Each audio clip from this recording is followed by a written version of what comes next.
দর্শক দেখছেন আমরা যেই জায়গাটা এখন আসছি, আসলে দুই সাইডে ভয়াবহ রকমের জঙ্গল আর গাছপালা, বিশাল বিশাল বড় জঙ্গল, কোনো বসতি বা বাড়ি টাড়ি নাই।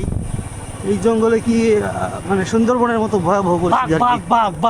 বাঘ থাকতে পারে বা অন্য কিছু থাকতে পারে, এরকম একটা পরিবেশ আর কি, খুব ভয়াবহ। মানে আমরা একটা জায়গা দিয়ে যাইতেছি, অনেক দূরে দূরে একটা দুটো বাড়ি দেখা যাচ্ছে। এখান থেকে যাওয়া আসা একটা পথের মতো করে দিচ্ছে, মনে হয় মাঠে যাওয়া যায়।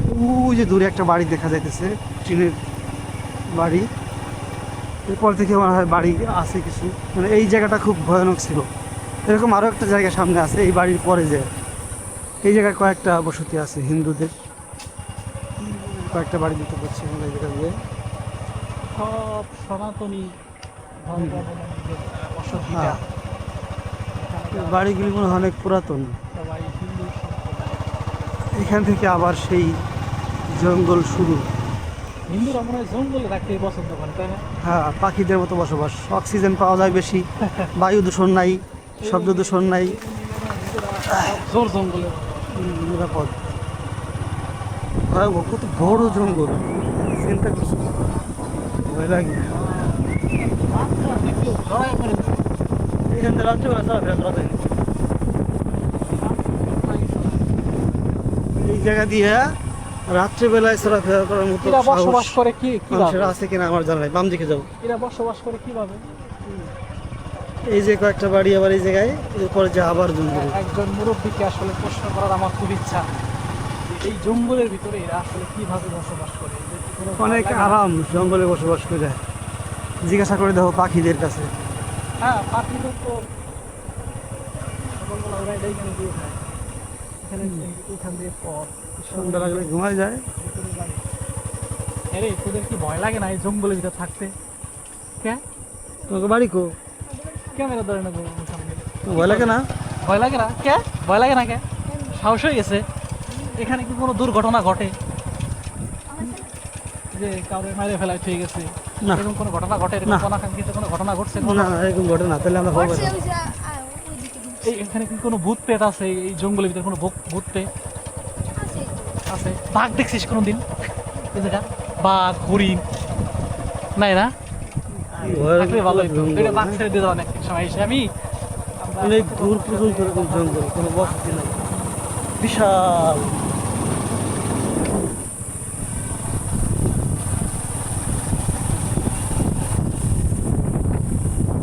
এই যে আবার একটা বসতি আছে এখানে, অনেক দূরে দূরে বসতি, কয়েকটা করে বাড়ি এক এক জায়গায়, এক এক জায়গায়। জঙ্গলটা যদি রাশিয়ার ভিতরে হইতো, মানে এই অঞ্চলটা, তাহলে এখানে কি বসবাস করতো? না, এখানে হয়তো এটা জঙ্গল, ঘন জঙ্গল, এখানে অভয়ারণ্য তৈরি হইতো, বিভিন্ন প্রাণী, হ্যাঁ, বিভিন্ন পশু। বাংলাদেশে ঘনবসতি হওয়ার কারণে সব জায়গায় বসবাস করে মানুষ।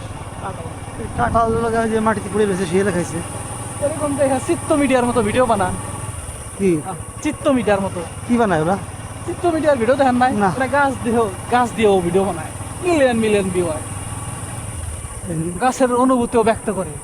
এই গাছটা ক্ষত বিক্ষত হয়ে গেছে, গাছের শরীরে দেখছেন এক পাশ খেয়ে ফেলেছে আর এক পাশ বেঁচে আছে, এইভাবেই ও ফল দেয়।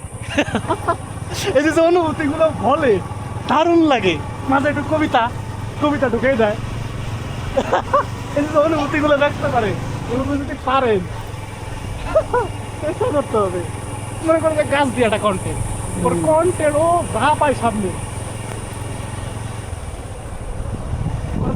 প্রধানমন্ত্রী ডাকছিল জানেন?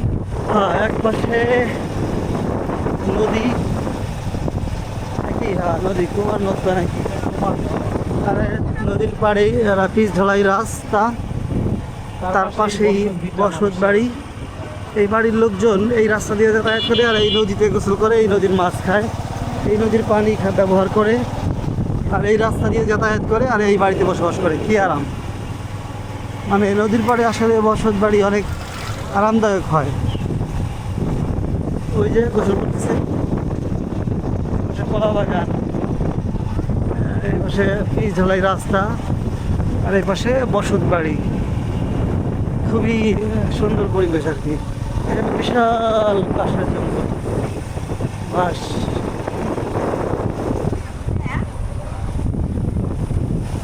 আমরা এখন মেন রোডে চলে আসছি, না উঠবো, মেন রোডে চলে আসছি। আমাদের বাম দিকে যাইতে হবে, দেখেছি না উঠো, কারণ বাম দিকে মেন রোড তো গাড়ি করে থাকতে পারে, যদি ওই জায়গাটা ভাঙা ছোড়া রাস্তা।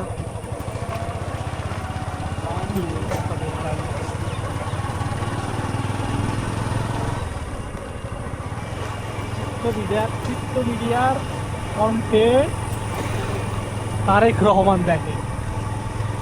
এই যে আপনার কন্টেন্ট ক্রিয়েটরদের উপর যে 7% ভ্যাট চালু করছিল, এটা কি জানেন?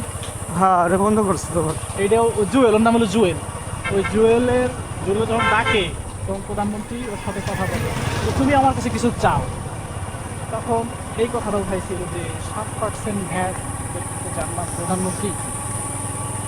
তখন এই বিষয়টা বলছিল যে বর্তমান কন্টেন্ট ক্রিয়েটররা খুবই সমস্যা দেখছে, সুন্দর করে তার মতো বোঝায় বলে চিন্তা করো না, কন্টেন্ট ক্রিয়েটরদের উপরে কোনো ট্যাক্স থাকবে না। আর ও এলাকায় রাস্তা চাই নিছে, তার মানে কতটা ভালো লাগে একটা প্রধানমন্ত্রী আসলে একটা কন্টেন্ট ক্রিয়েটরে ডাকে। হ্যাঁ, ওর ভিডিও দেখে ভালো লাগছে মনে হয়। ভালো লাগছে দেখেই তো তোমার অধিকাংশ ভিডিও আমার দেখা হয়। এই যে মানুষদের মেঘের সময় বজ্রপাত থেকে মানুষদেরকে সরে যেতে বলো, মানুষকে সুন্দর জায়গায় আশ্রয় নিতে বলো যেখানে বজ্রপাতের সমস্যা হবে না, এগুলো আমি দেখি। মানুষকে সচেতন করো, মানুষের সাথে মিশে যাও, মাটির কথা বলো, মাটির গন্ধের কথা বলো, আমার কাছে খুব ভালো লাগে।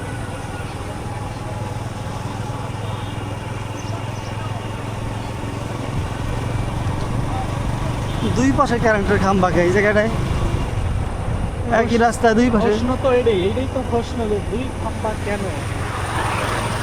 দেখছেন, মানে একটা মেন লাইন, একটা সিঙ্গেল লাইন মনে হয়। ফসল করে ফেলাইছে এই পাশে ওই পাশে বসে। হ্যাঁ, আমি বুঝলাম না, এখান থেকে আবার এক পাশ দিয়ে গেছে। এখানে আবার দুই পাশে খাম্বা, এই যে। বুঝলাম না, মাঝে মাঝে ওরা ষড়যন্ত্র করতেছে, এখানে দুই লাইন দিয়ে আবার এখানে আবার এক লাইন। বাংলাদেশে কোনো তো নিয়ম কারণ নাই যে যে পাশে পাচ্ছে সেই পাশে, এতে কোনো জবাব দিতে নাই। হ্যাঁ, বাহিরে হইলে ঠিক খুব বিবেচনা করে কাজ করা লাগে।